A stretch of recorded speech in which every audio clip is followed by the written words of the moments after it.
കോഴിക്കോട് കാരശ്ശേരി പഞ്ചായത്തിൽ അനധികൃത മദ്യവിൽപ്പനയ്ക്കെതിരെ പ്രതിഷേധം നടത്തി. തോട്ടക്കാട് അങ്ങാടിയിൽ നടന്ന പ്രതിഷേധത്തിൽ സ്ത്രീകളും കുട്ടികളും പങ്കെടുത്തു. കോഴിക്കോട് കാരശ്ശേരി പഞ്ചായത്തിലെ തോട്ടക്കാട് മേഖലയിൽ അനധികൃത മദ്യവിൽപ്പന വ്യാപകമായതോടെയാണ് പ്രദേശത്തെ സ്ത്രീകൾ പ്രതിഷേധിച്ചത്. ഞങ്ങൾ വീട്ടിൽ പൊറുതിമുട്ടി, നാട്ടിലും പൊറുതിമുട്ടി, എന്നിട്ട് ഞങ്ങൾ തന്നെ ഇങ്ങോട്ട് ഇറങ്ങുകയാണ്. ഇതിപ്പോ ഞങ്ങൾ ഇത് കഴിഞ്ഞ് വീട്ടിലേക്ക് ചെല്ലുമ്പോൾ ചിലപ്പോൾ ഞങ്ങൾ വീട്ടിൽ നിന്ന് പുറത്തായിരിക്കും കേട്ടോ. ഇറങ്ങാൻ ഞങ്ങൾ ഇറങ്ങി, എന്നാലും ഞങ്ങൾ ഇനി വിൽപ്പനയൊക്കെ നടത്തും. പൊറുതിമുട്ടി അത്രയ്ക്കും സഹിക്കാൻ വയ്യെന്നായി. അതാണ്. നിരവധി തവണ എക്സൈസിലും പോലീസിലും പരാതി നൽകിയിട്ടും നടപടിയില്ലാത്തതിനെ തുടർന്നാണ് സമരം. വർദ്ധിച്ചു വരുന്ന മദ്യവിൽപ്പന കൊണ്ട് നിരവധി വീടുകളിൽ ഇതിന് ബുദ്ധിമുട്ട് അനുഭവിക്കുന്നുണ്ട്.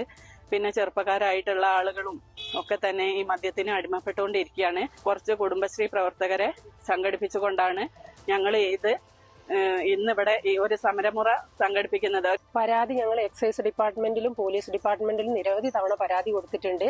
അവര് ചില സമയത്ത് അവരൊന്ന് ജസ്റ്റ് വന്നു പോകും. ആ വന്നു പോകുന്ന പറഞ്ഞാൽ അവര് പിന്നെ പോലീസുമായിട്ട് ഒരു ടൈപ്പ് ഉള്ള പോലെ, അല്ല പോലീസും ഇത് വിൽക്കുന്ന ആൾക്കാരും തമ്മിൽ ഒരു ടൈപ്പ് ഉള്ളതുപോലെയാണ് പലപ്പോഴും ഞങ്ങൾക്ക് തോന്നിയിട്ടുള്ളത്. വിഷയത്തിൽ അധികൃതർ നടപടിയെടുത്തില്ലെങ്കിൽ ശക്തമായ പ്രതിഷേധം വരും ദിവസങ്ങളിലും സംഘടിപ്പിക്കാനാണ് പ്രദേശവാസികളുടെ തീരുമാനം. ന്യൂസ് മലയാളം, കോഴിക്കോട്.